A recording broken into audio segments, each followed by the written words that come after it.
I got in the video for y'all. This Love After Lockup season 2, episode 14. Let's get into it. So Brittany sees Amanda. Last time she seen her was at Marcelino's birthday party at Sasha's parents' crib. Immediately she walks in and is like, I'm pregnant as hell. Like, okay, that's your way of telling her out the gate you made your decision without telling her you made your decision. But Brittany says that shit that she said that one time about Amanda being delusional about their relationship. And it's so funny because Brittany has a way of continuously shaping this like she never gave Amanda no hope. The relationship is one-sided. The relationship between y'all was never there. It was never going to happen and there's no chance. And you never told her that.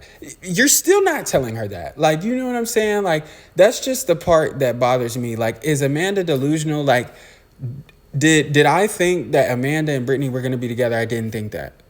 You know what I'm saying? But, you know, with how Brittany was acting, it's like you were feeding into the delusion. She's completely warranted to be delusional.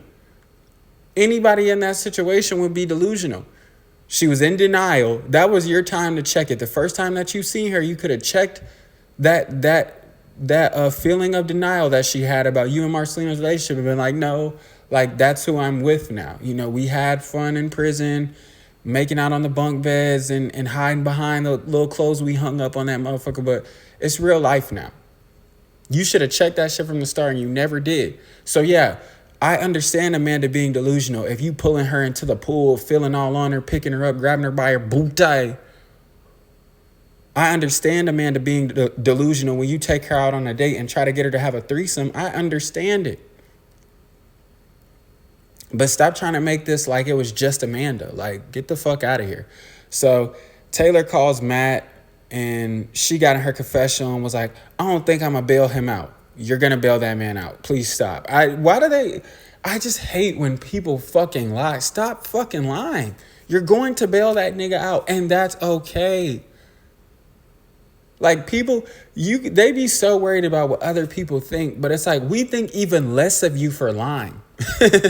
You know what I'm saying? If you were like, yeah, I gotta find some way to get the bail money, and then you went and you bailed him out, we would still look at you as a ditzy ass bitch. But at least then we could be like, you're an honest ditzy ass bitch.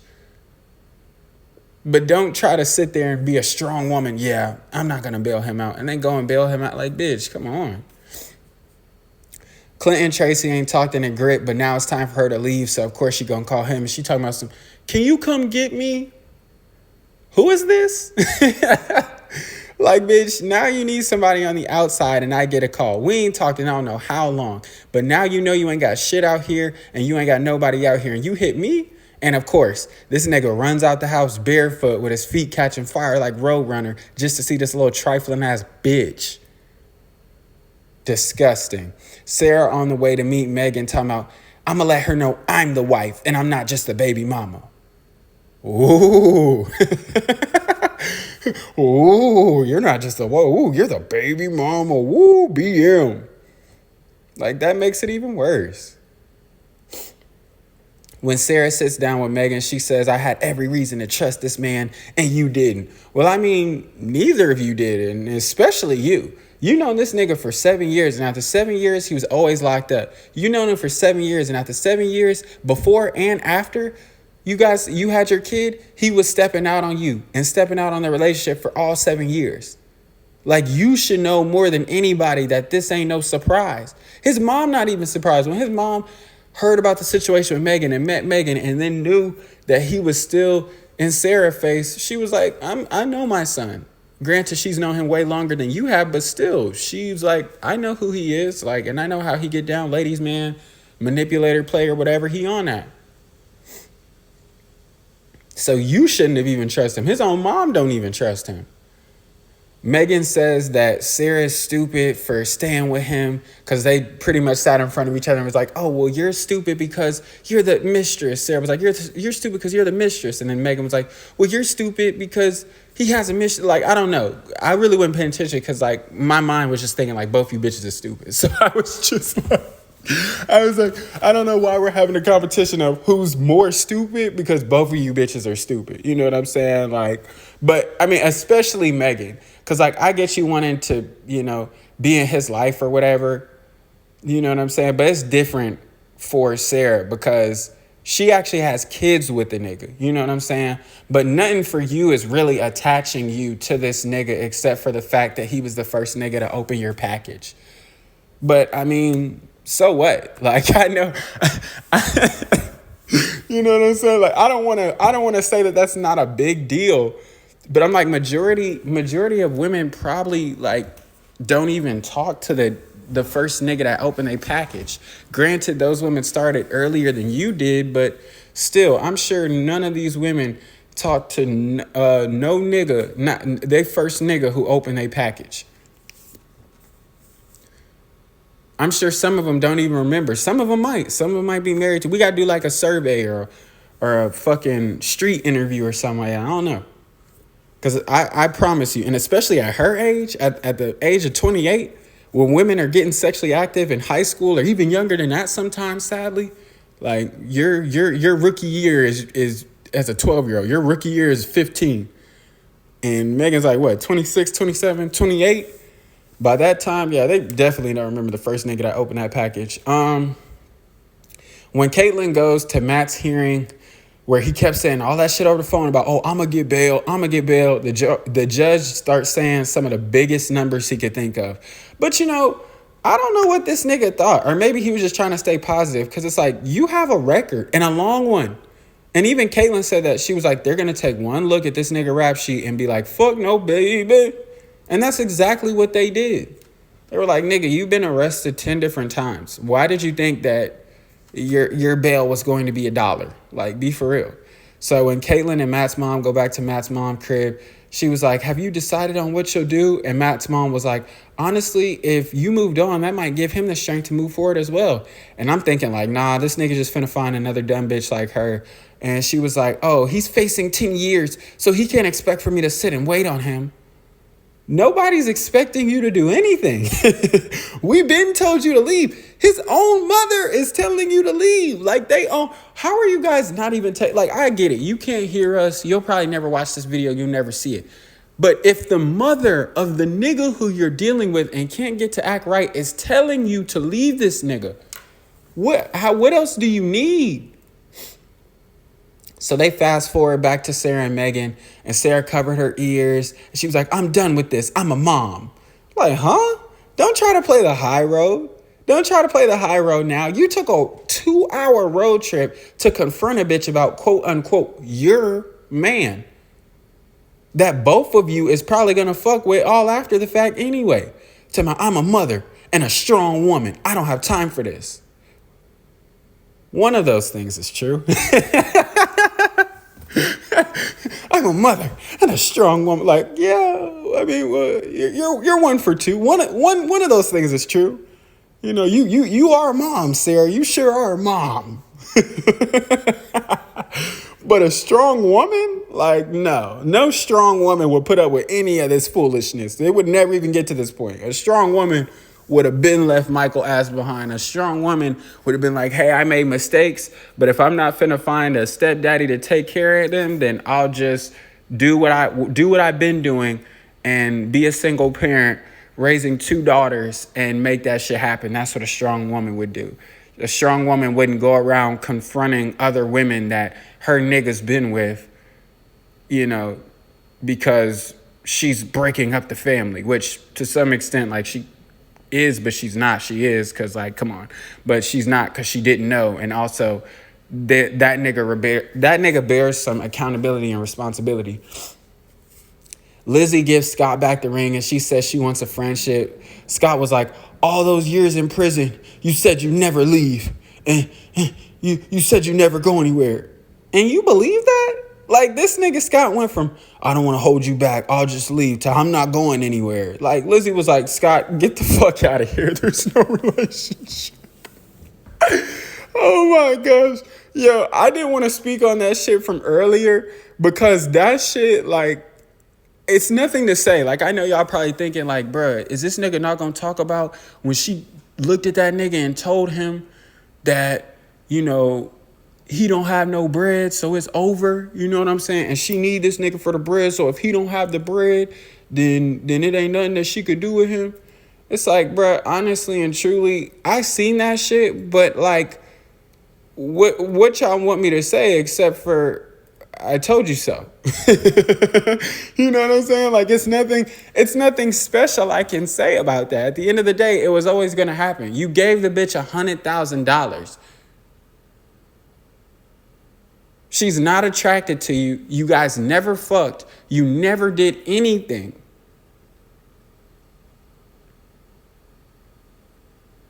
You were giving her whatever she wanted, whenever she wanted it, and now you're not able to do that. Of course she was like, I wasn't surprised.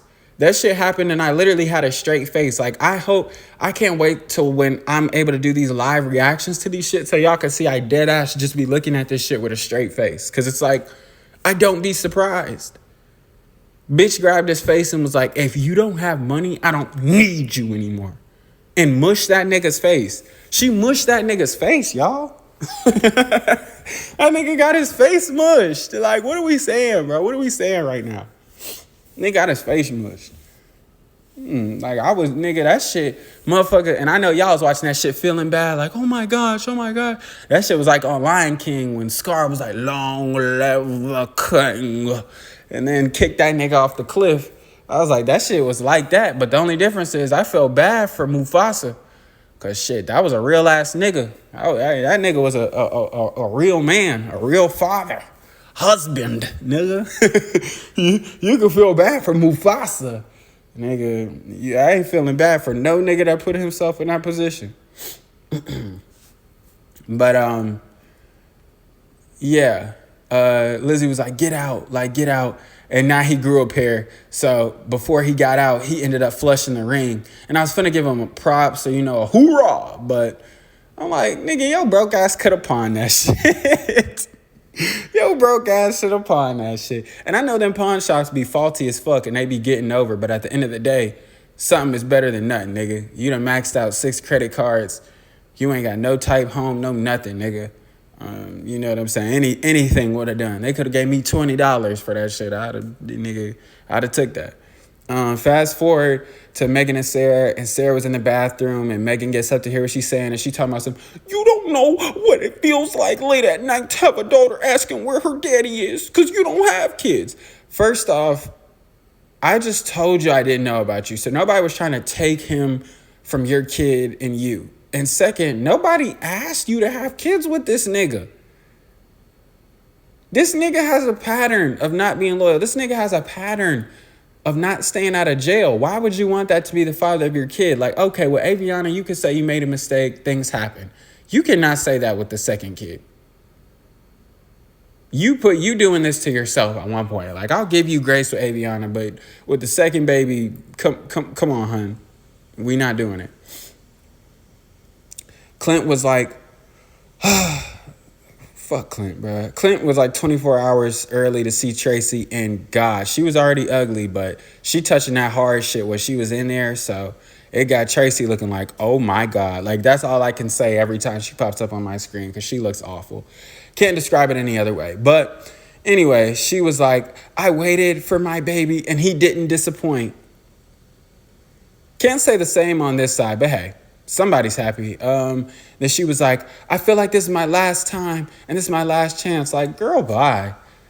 If this whole situation ain't taught you nothing, it's that Clint is going to give you infinite chances.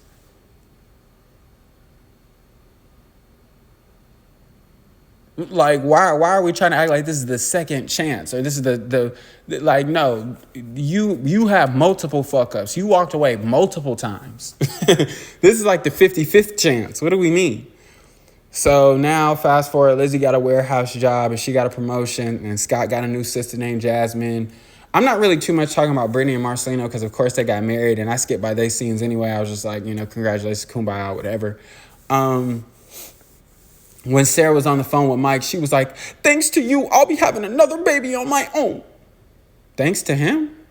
I mean, I'm not finna keep repeating myself, bro, but she knew full well. It's like, why are you trying to play it like the signs weren't there? You know what I'm saying? If this is the first time he cheated, first time he stepped out, first time he went in the pen, did time, did his bid, I could give you some grace. Like, the nigga has not stopped getting arrested. The nigga has not stopped cheating. Like, why? I don't know what else you guys want me to say.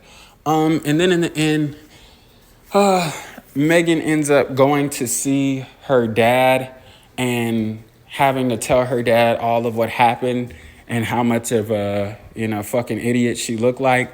And then her dad was like, no, it's okay. It's okay. 'Cause, he's her dad. So, of course, he's going to tell her, like, she don't deserve it and whatnot, even though, like, I don't know.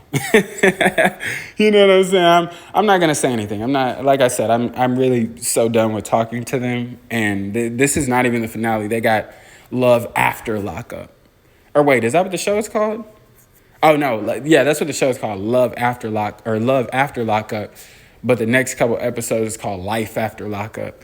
Because I seen it pop up next at the end of the episode. So, yeah, Megan goes back to her dad, and her dad's like, see, he didn't deserve it. And I don't know why, like, I guess with the way that she was raised, being a virgin until she was like 30 or whatever, maybe she's in like a really, I'm not sure, like a very religious type household, and they're very strict and whatnot. And the dad just sees the best in women and don't know how they work, because after all this, he sat up there and he was like, oh, I have my ways. Like, he better not ever try to call you. I'm like, nigga, that nigga is all the way in fucking New York. Where the fuck are, I don't even know where they are. But you guys are like hours and hours apart. Like, you're not going to do shit to that nigga. But then not only that, he was like, oh yeah, block his number. Don't call him. And like, she was telling him, she was like, I don't want nothing to do with him. I was like, that didn't even sound genuine. Like, that honestly didn't even sound like, you were actually planning on not doing anything with this nigga anymore. But, and that's the reason I say, like, her dad probably just doesn't really understand women. And they're going to do whatever they really want to do, regardless of what a nigga did to them. If they want the nigga, they want the nigga. They don't care if he cheats, had kids outside of their marriage. Like, if they want the nigga, they're going to go with the nigga. And that's to the point that she's at. Like, he's giving her this whole big speech. And when I knew, at first I was saying that, I was like, she's going to go back to the nigga. But I was like, we'll give her a chance and we'll just see. Like, let me just keep assessing the conversation. And then she was like, the only thing I want to call him for is answers. I said, oh, yeah, she going to go back.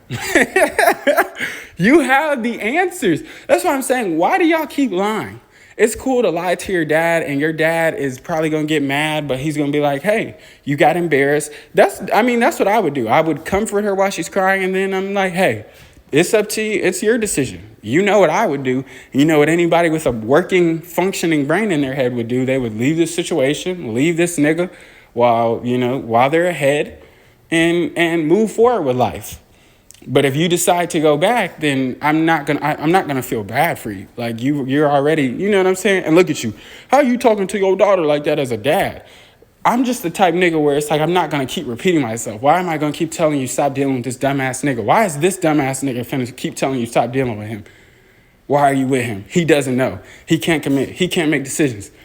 Like, this nigga his family be telling you this shit. They be telling the show, are you watching the show? They're like, I don't understand. Like, I'm not seeing no gain for either of y'all, no positive. So it's like, why am I finna keep repeating myself, telling you that you shouldn't be dealing with a nigga that you know you shouldn't be dealing with?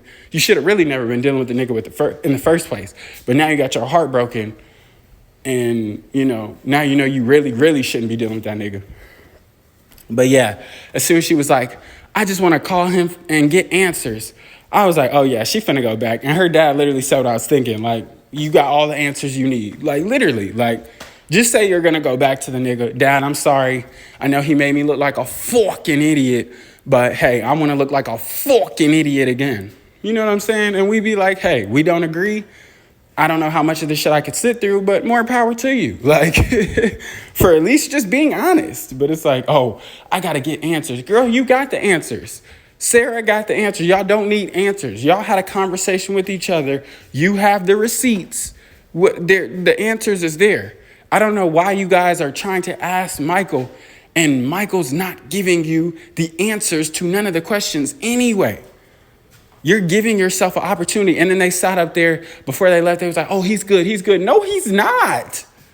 You guys just want this nigga, but you're giving him too much credit. That nigga is not no smooth talker. He's not saying no crazy shit to get y'all back, to get y'all on his side, to get y'all to fuck with him. Y'all just want to. And all y'all do is call this nigga and hope that he would give you the answer. But by him not giving you an answer, that's an answer. Sarah, when you called that nigga and you said, oh, do you like Megan more than you like me? And that nigga said, why are you asking these weak ass questions? That meant yes.